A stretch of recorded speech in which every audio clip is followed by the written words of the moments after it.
Um mundo dividido, um país dividido. Tema da aula, a famosa Guerra Fria. Vamos a ela então. Muito bem, jovens. Quando a gente pensa em guerra, em conflito armado, se pensa bomba, metralhadora, explosões. Lembra calor, algo que esquenta, que queima, que destrói. E engraçado que esta parte da história fala de uma guerra ao contrário, uma guerra fria. Bem, esses momentos da história vão durar ali do final da Segunda Guerra Mundial, 1945, até 1991. Portanto, por mais de 28, 30 anos, o mundo viveu essas experiências de um mundo bipolarizado, um mundo dividido em dois extremos. Estados Unidos, representando o mundo capitalista, e a União Soviética, representando o mundo socialista comunista. Digamos que, se a gente pudesse comparar esse período com o esporte tênis, Estados Unidos e União Soviética são os atletas na quadra e o resto do mundo todo é espectador, fazendo esse movimento, igual o espectador do tênis faz numa quadra em que esse esporte é praticado. Vamos então aos fatos que vão levar o mundo a esta tal Guerra Fria. 45. A Segunda Guerra Mundial ainda estava acontecendo, ela estava tendo suas últimas batalhas e já começaram algumas reuniões entre os vencedores. A primeira dessas conferências foi no lugar chamado Yalta, ainda em 45. E em Yalta, em 45, Joseph Stalin, Winston Churchill e também o presidente norte-americano Roosevelt tiveram reuniões para começar a pautar o que acontece com o planeta a partir do final da Segunda Guerra Mundial, da derrocada do nazismo com Adolf Hitler. Em Yalta eles vão decidir, por exemplo, em 45, a divisão da Polônia, com uma boa parte abocanhada pela União Soviética, tá? Isso tem que ficar claro para vocês, tá? Tchecoslováquia, Hungria, Romênia foram libertados do jugo nazista, mas muitos deles vão cair sob a influência soviética. Tá?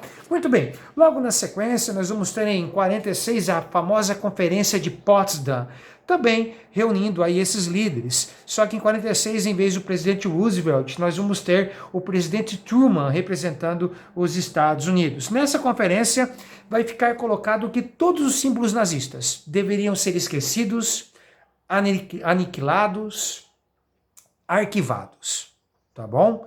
Vai ser criado também o Tribunal de Nuremberg. Esse tribunal foi muito importante porque a partir de 45 foram presos muitos soldados, muitos amigos e simpatizantes do nazismo que pagaram pelos seus crimes de guerra, tá? Que vão ser julgados por esse famoso tribunal.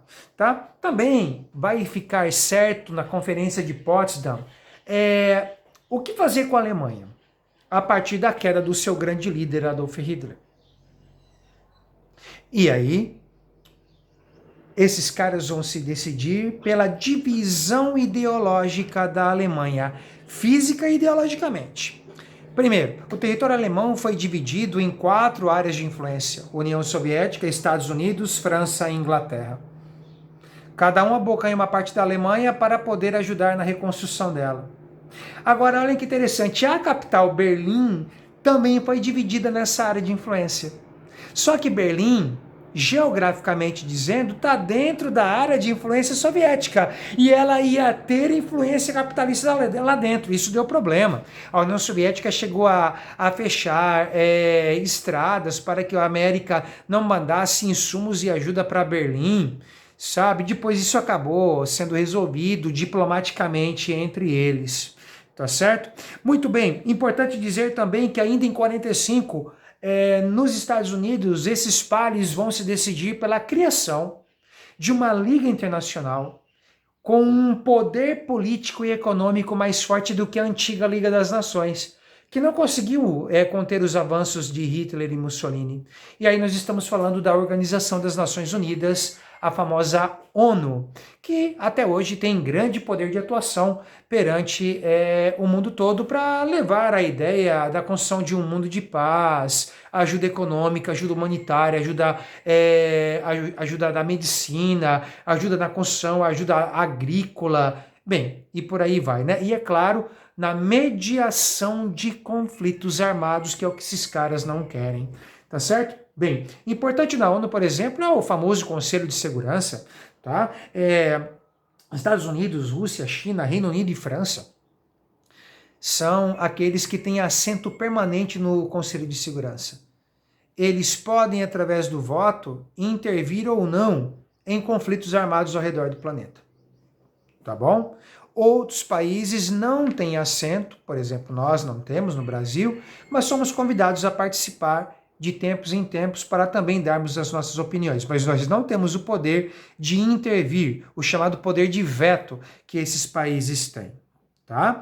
Muito bem, tem também a Assembleia Geral, que uma vez por ano reúne-se para poder discutir os problemas do mundo. E interessante, gente, na Assembleia Geral da ONU, uma vez por ano, é que o país que inaugura toda a Assembleia Geral é o Brasil.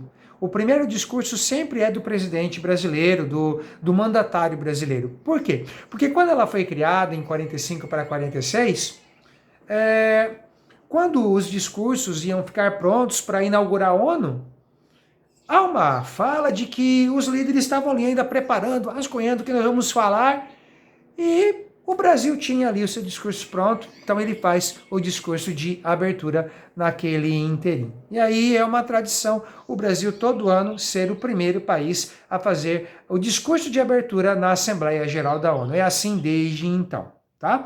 Muito bem, por exemplo, a ONU tem os famosos braços humanitários, tem a FAO, né, a Organização para a Agricultura, para a Alimentação. Temos a Unicef, que cuida de um melhor bem-estar para a educação e também para as crianças. Temos o Banco Internacional de Desenvolvimento, temos o Banco Mundial, temos o Fundo Monetário Internacional com ajuda monetária para países que pertencem à ONU e que têm problemas financeiros graves. Nós, no Brasil, já emprestamos muito dinheiro do FMI ao longo das últimas décadas para pagar dívidas, para poder promover o desenvolvimento aqui dentro do país. Muito bem, existe esse banco. Muito bem. Aí, gente, em 46, nas discussões de Alta Potsdam e também da divisão da Alemanha, numa das reuniões, o líder Winston Churchill, da Inglaterra, teria dado o pontapé inicial na Guerra Fria, na bipolarização do mundo entre União Soviética e Estados Unidos. Olhem o que ele disse numa entrevista coletiva, depois esses caras se reunindo entre eles para poder decidir o que fazer do mundo. Ele teria dito assim: ninguém sabe o que a Rússia soviética e sua organização internacional comunista pretende fazer no futuro imediato, ou quais são os limites, se é que os há, para as suas tendências expansionistas. De Stettin, no Mar Báltico, a Trieste, no Mar Adriático, uma cortina de ferro desceu sobre o continente. E daí para frente, o termo cortina de ferro pegou para a parte comunista, a parte socialista do planeta. A cortina te dá a ideia de que você não pode ver além dela. Ferro, intransponível. Então, durante a Guerra Fria, cortina de ferro seria a expressão usada para os pares que fizeram acordos com a União Soviética e que eram comungadas com as suas ideias. Tá?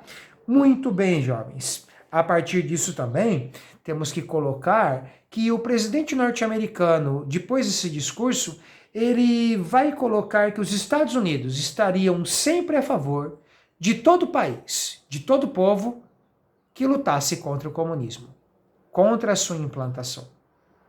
E aí se cria a famosa doutrina Truman. Com dinheiro americano e influência americana política, de espionagem, militar, a todo país que quisesse essa ideia para não permitir a instalação comunista em seus países. Isso vai criar grandes problemas como, por exemplo, o macartismo.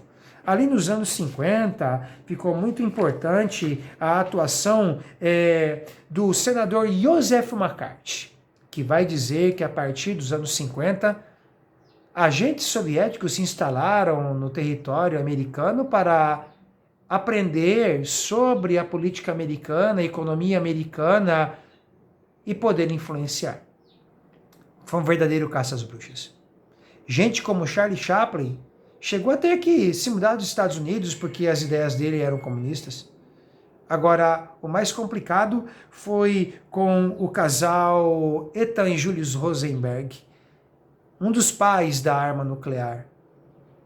Foram acusados nos anos 50 pelo senador McCarthy de entregarem aos soviéticos segredos da bomba atômica. Acabaram mortos na cadeira elétrica. E outra, nunca com provas conclusivas. Parece que foram usados para meter medo na população. Que se quisessem ler obras comunistas, parassem por ali. Essa foi das nuances deste momento chamado Guerra Fria, tão importante para o nosso estudo. Voltamos num outro momento.